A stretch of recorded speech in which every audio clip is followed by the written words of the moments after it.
and welcome to another episode of FooBar. In today's episode, we are going to talk about Athena and Quicksight. If you want to know more about serverless, cloud computing, or software engineer practices in general, subscribe to my channel in the red button below. I post 1 or 2 videos a week. So let's get started.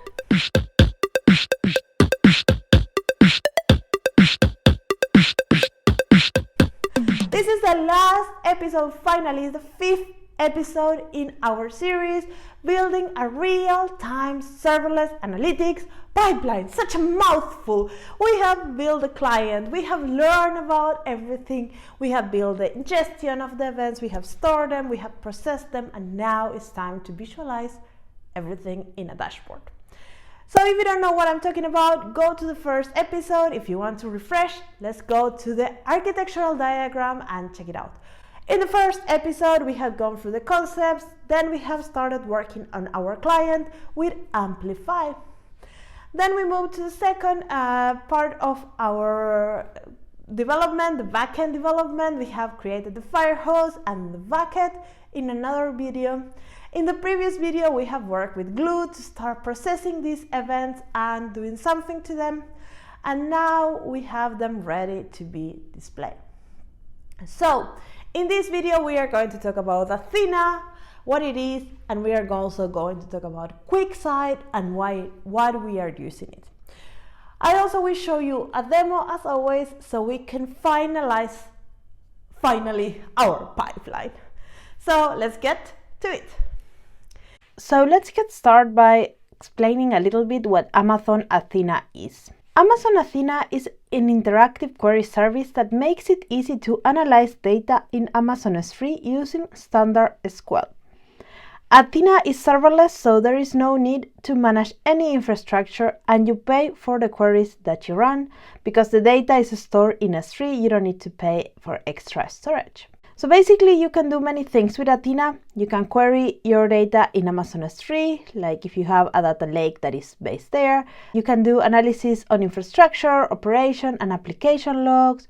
You can do interactive analytics using popular BI tools, like we are going to see something like this with Quicksight.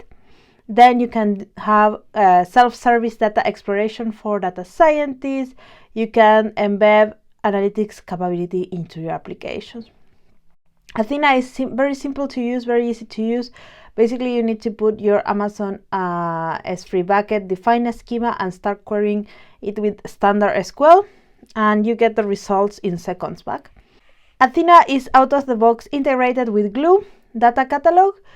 So if you don't know what is this, you can go and watch my previous video, and when you use the integration, you can create a unified metadata repository across different services like Glue and Athena. You can crawl the data sources and discover schemas and populate your catalog with new and modified tables and partition definitions and maintain a schema versioning. So this is something really cool. We are going to use it. We are going to create our data catalog in Glue. Well, we already did in the previous video, and then we are using that integration with Athena. So then you can use Glue fully managed ETL capabilities to transform your data if you need to and convert it to columnar format to optimize the queries and the performance of Athena, because it's way more performant to query Parquet or RCA, I don't know how to say that, than to query JSON, for example. With Athena, you only pay for what you use, so you pay for the queries that you run. You are charged $5 per terabyte scanned by your queries, so you can save from 30 to 90% on per query cost and get better performance by compressing, partitioner, and converting your data into columnar format. Athena queries data directly on S3, so you don't need to pay anything for storage. Athena is open and is standard, so it's built on Presto. It runs standard SQL. It has drivers for JDBC and ODBC. I hate acronyms. It handles multiple formats like comma-separated value, JSON, Parquet, and others. It supports different compression types. It supports complex joins and multiple data types like array, maps, and structs. There are many use cases for Athena. For example, this one is the one that we are going to be doing in our application, the ACDoc use.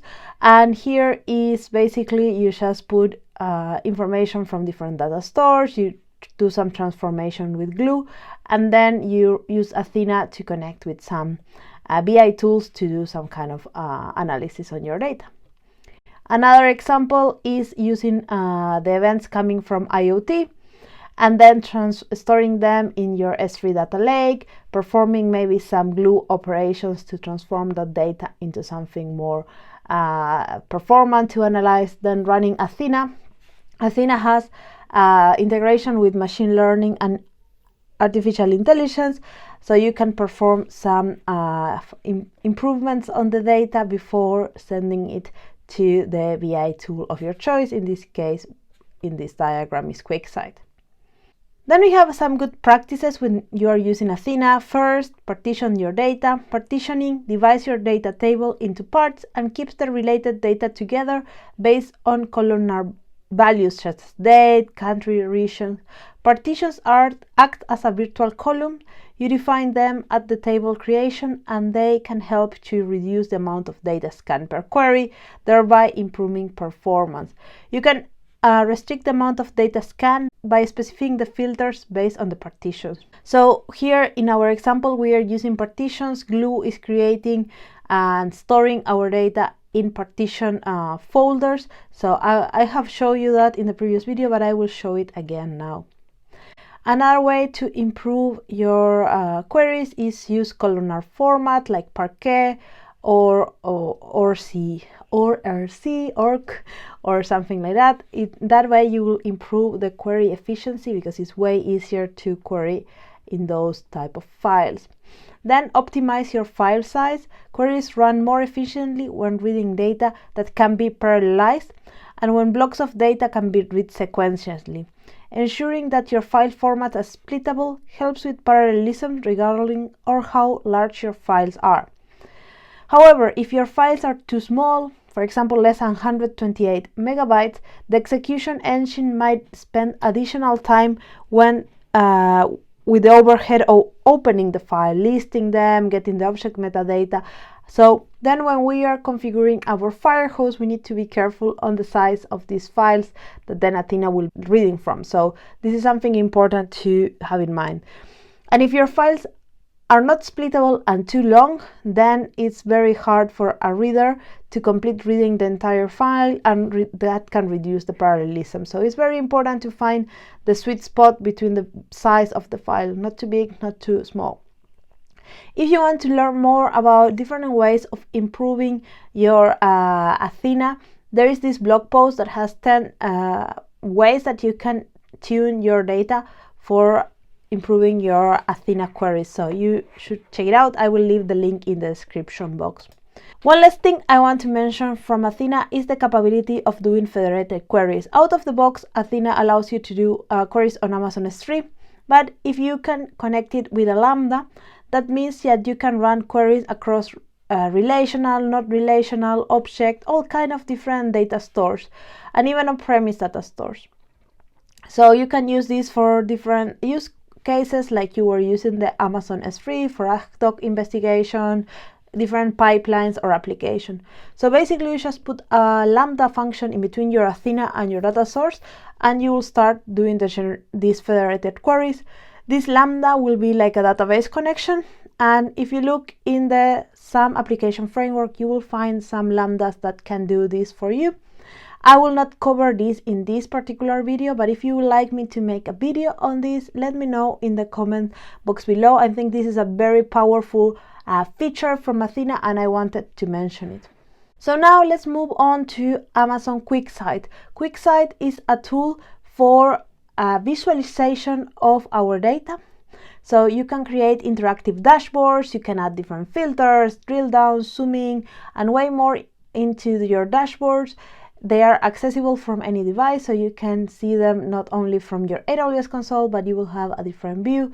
The data refreshes automatically when your information refreshes, so you can have real-time dashboards, and it will publish to everybody with just one click. So there is one functionality to publish your dashboards. Amazon Quicksight is serverless, so no servers to manage or maintain, and auto scales as well. All the data that you will have and everything that you will have is end-to-end encrypted, so that's very cool, and it's compliance with a lot of different standards that I'm not getting into the details.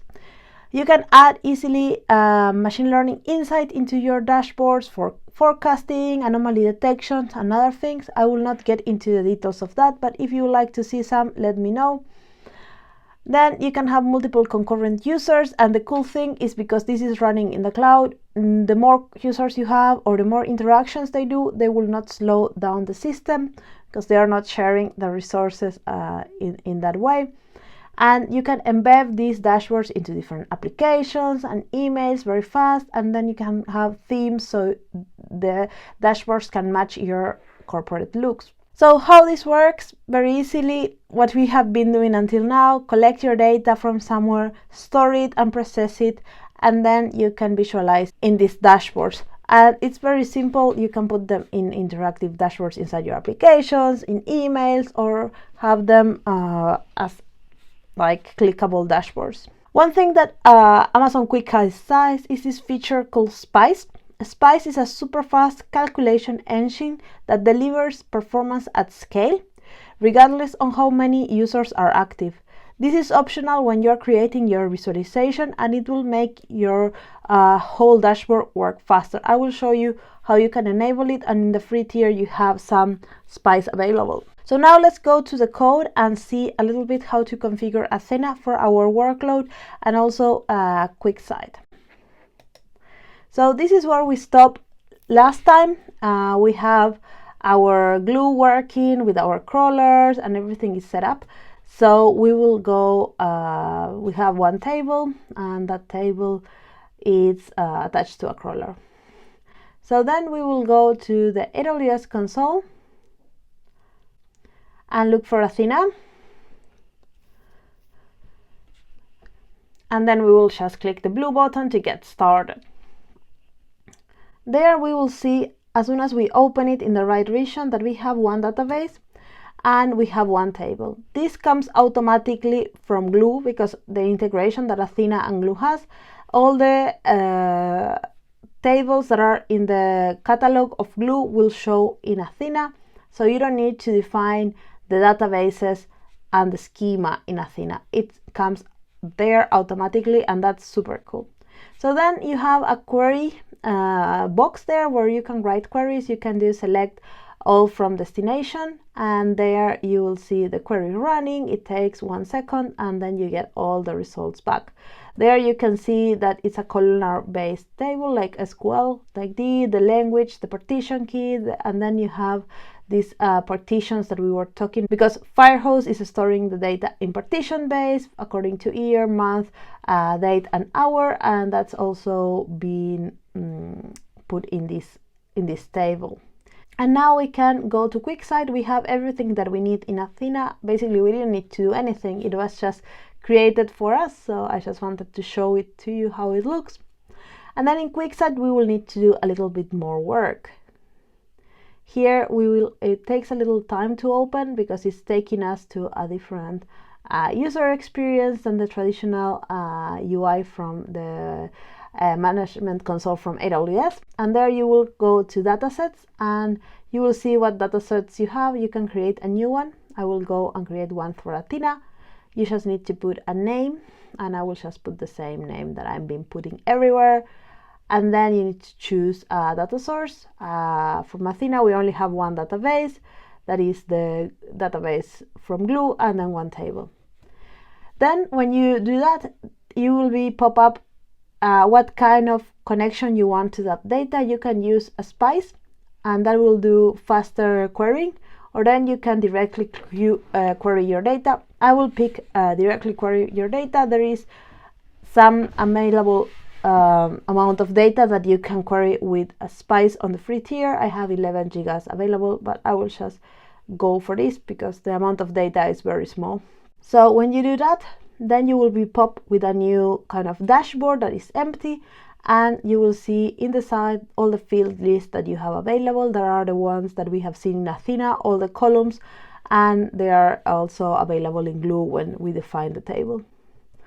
So I will just throw the language. I want to get a count of records for each of the languages, and it's just loading and loading and loading forever.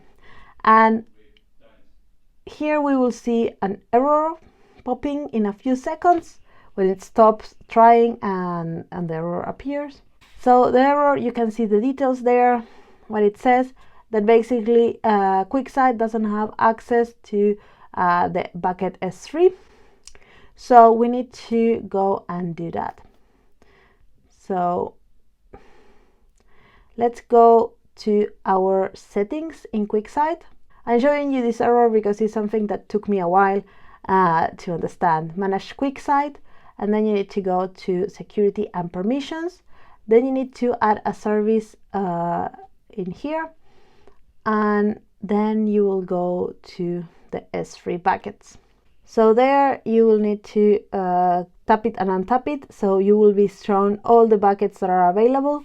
You need to tick the ones that you want Quicksight to have access to. I will not show it to you because I don't want you to know all my buckets, but all the buckets that you have available will be listed there.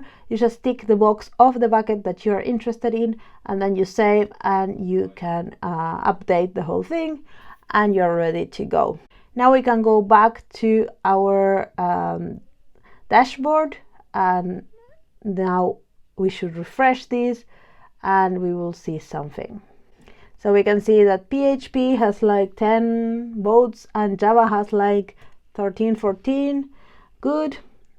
Here, if you go down, you can change the visualization types. I will just not play with this because I suck at visualization tools, but please go and click everywhere. You can also change the names of these labels. You can really tweak the whole thing. You can add filters, you can add all kind of themes and do all kind of changes in this dashboard. So play a little bit with it. I will not show you that because it's just pointless me clicking around. But if you would like to have a more detailed tool on Quicksight, just let me know and I can bring some expert to talk about this because, as I said, I'm not an expert on BI tools. I just know how to throw things and get some data out. So now if we go back to our client application, we can click on .NET, for example, and then we should be able to see it in the analytics dashboard. So one thing I want to mention that when I'm recording this, we are about to cross the hour. So it went from 2:55 or something that when I did the last event and to over 3 o'clock. So we can see that the event appear in our monitoring. And then if we go to Glue, we can see that the crawler is running. And this is important to see that the crawler is running because it means that we are going to get this partition updated because the partitions are in the limit of the hour. So if the crawler doesn't run, then the partition doesn't get updated and the data doesn't arrive to our Quicksight because Glue doesn't know that it exists. So we can see here that the crawler is running. Now it's stopping. So if we go to the table, we can see in the side we can view partitions, and there we can see that we jump from 5 to 6. Now we should have these 2 partitions, and now if we update our Quicksight, we will see the data coming automatically. So that's why it's nice to have the crawler every 5 minutes because we have this 5 minutes lag at maximum when the hour changes that we will not see the data. Then now if we go to our client application and we just click anywhere because the hour already passed, we will get the data almost real time. So if we just update our monitoring, then we will update our Quicksight and we will see it right away. We don't need to wait for the crawler or anything because the data will be stored in this partition that Glue already knows about. So the data appears magically in Quicksight. So this is kind of tricky, but after you understand how the partitions work, it's not that complicated. So this is the whole example of this application. There is no code for me to share with you on how to make this, but it's something that you can follow step by step by watching these videos. This was the video for today. I hope you like it. If you did, give a big thumbs up. This is the last episode on the series, so if you're watching this in this week, be paying attention to the community tab in my channel. I will be launching a poll asking you questions what you want to see next, so I can build content that you want to watch. This series came from a previous poll where you told me you want to see analytics, and my Get Certified with Me came from there as well. So check that poll. I'm sure it's going on right now, so go and answer. If you want to see more content and you're not enough with this series, you can find the latest episode that I have published in this link, and you can also find the best video that YouTube recommends for you in this other link. And if you have not subscribed, you can find the link in the middle. I see you next week with another episode of FooBar. Ciao, ciao!